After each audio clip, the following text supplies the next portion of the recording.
کو دیکھنے سے پہلے آپ سے گزارش ہے، اگر آپ ہمارے چینل پر نئے ہیں تو آپ سے گزارش ہے کہ آپ ہمارے چینل کو سبسکرائب کریں، بیل آئیکن کو پریس کریں۔ تو چلتے ہیں ویڈیو کی طرف۔ راحل آدھی رات کو بیدار ہوئی اور اس نے کھڑکی میں سے باہر آسمان کی طرف ایک غیر مرئی شے کو دیکھا۔ اس نے ایک آواز سنی جو زندگی کی سرگوشیوں سے زیادہ راحت انگیز تھی۔ اس کے ساتھ ہی ورتا اب کی گریاں وزاری سے زیادہ اندوناک، سفید پروں کی سرسراہٹ سے زیادہ نرم و نازک، اور موجوں کے پیغام سے زیادہ عمیق۔ اس میں امید اور بیاسری کی روح دوڑ رہی تھی۔ اس میں مسرت اور مصیبت کے جذبات نمایاں تھے۔ اس میں زندگی کی محبت اور موت کی آرزو دونوں چیزیں موجود تھیں۔ راحل نے اپنی آنکھیں بند کر لی اور آہ بھری اور دم واپسی سے یہ کہا، صبح وادی کے آخری کنارے تک پہنچ گئی ہے، ہمیں اب سورج کی طرف چلنا چاہیے تاکہ وہاں ہم اس سے ملاقات کریں۔ اس کے ہونٹ ایک دوسرے سے نہ مل سکے، روح کی گہرائیوں میں ایک گہرے زخم کی گونج پیدا ہوئی۔ اس موقع پر پجاری اس کے نزدیک آیا، اس کا ہاتھ چھوا جو برف کی طرح ٹھنڈا تھا۔ اس نے خوف زدہ ہو کر اپنا ہاتھ راحل کے دل پر رکھا۔ اس نے محسوس کیا کہ یہ زمانوں کی طرف غیر متحرک اور اس کے دل کے راز کے طرح خاموش ہے۔ مقدس پجاری نے گہری مایوسی کے ساتھ اپنا سر جھکا لیا۔ اس کے ہونٹ کانپنے لگے، گویا کوئی مقدس لفظ کہنے کے لیے بے تاب ہے جو رات کے روحیں دور دراز اور سنسان وادیوں میں دہرایا کرتی ہیں۔ پجاری نے راحل کے دونوں ہاتھ اس کے سینے پر باندھ دیے اور پھر اس شخص کی طرف دیکھا جو کمرے کے تاریک کونے میں بیٹھا تھا۔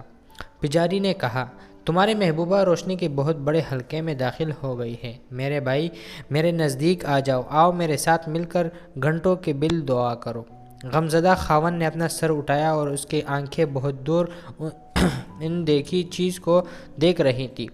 اس کے خد و خال میں ایک تبدیلی سی پیدا ہوئی، گویا اس نے ناشناس خدا کی روح میں ایک ادراک پا لیا ہے۔ اس نے اپنی شخصیت کے باقی ماندہ پادریوں کو اکٹھا کیا اور اپنی جگہ سے بڑے ادب سے اٹھ کر اپنی بیوی کے بستر پر پہنچا۔ وہ پجاری کے ساتھ لاش کے سامنے دوزانوں ہو گیا جو سینے پر سلیب کا نشان بناتے ہوئے ماتمی دعا میں مصروف تھا۔ پادری نے اپنا ہاتھ غمگین خاوند کے کھانڈے پر رکھے ہوئے کہا، میرے بھائی، تم دوسرے کمرے میں چلے جاؤ، تمہیں آرام کی بے حد ضرورت ہے۔ خاوند نے حکم کی تعمیل کی اور خاموشی سے اٹھ کر دوسرے کمرے میں چلا گیا۔ وہاں اس نے اپنے تھکے ہوئے جسم کو ایک چارپائی پر گرا دیا اور لیٹتے ہی وہ اس طرح محو خواب ہو گیا جیسے کوئی بچہ اپنی ماں کی گود میں سو جاتا ہے۔ پجاری کمرے کے وسط میں بت بنا کھڑا رہا اور ایک عجیب و غریب آویزش اس کے سینے میں برپا تھی، اور اس نے پہلے تو اس نوجوان عورت کے ٹھنڈے جسم کی طرف دیکھا، پھر دروازے کے پردے میں سے اس نے خاوند کو دیکھا جو نیند کے آغوش میں مدہوش پڑا تھا۔ ایک گھنٹہ گزر گیا اور یہ ساتھ کئی زمانوں سے زیادہ طویل اور موت سے زیادہ ہولناک تھی، اور پجاری ابھی تک ان دو مہجور روحوں کا دربان بن کر کھڑا تھا۔ ایک روح اس کے کھیت کی طرح محو خواب تھی جو خزاں کے المیہ کے بعد بہار کا منتظر ہو، اور دوسری روح ابد کی نیند سو چکی تھی۔ پھر پجاری نوجوان عورت کی لاش کے قریب آیا اور اس طرح دوزانوں ہواگو معبد میں بڑے بت کے سامنے جھک گیا ہے۔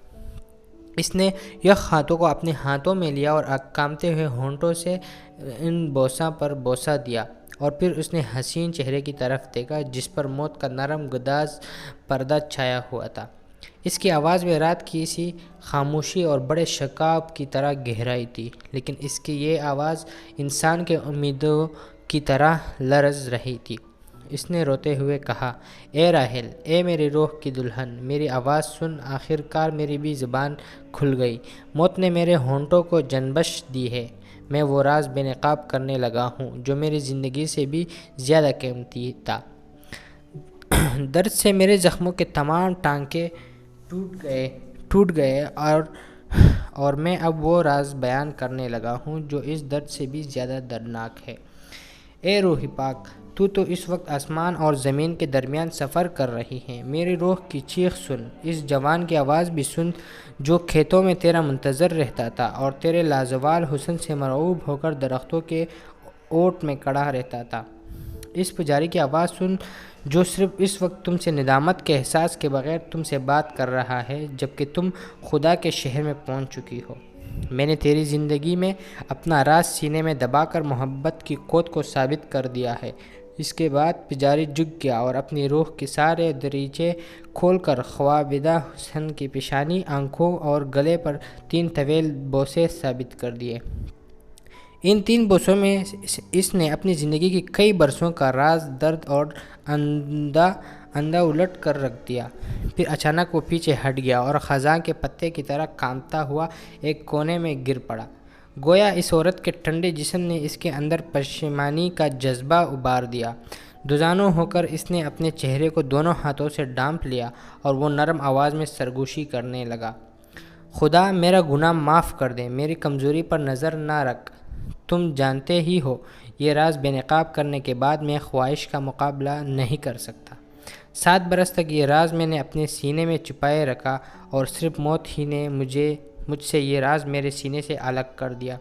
اے خدا میری امداد کر تاکہ میں ان خوفناک لیکن حسین یادوں کو بلا سکوں جو زندگی کے لیے تو ایک رس پیدا کرتی ہیں لیکن تیرے نزدیک وہ ایک تلخی کا انبار ہیں۔ اے آقا مجھے معاف کر دیجئے، اے آقا میری کمزوری کو بھی معاف کر دینا۔ اس نوجوان عورت کی لاش کی طرف دیکھنے بغیر پجاری رات بھر اپنی دردناک جذبات کا اظہار کرتا رہا۔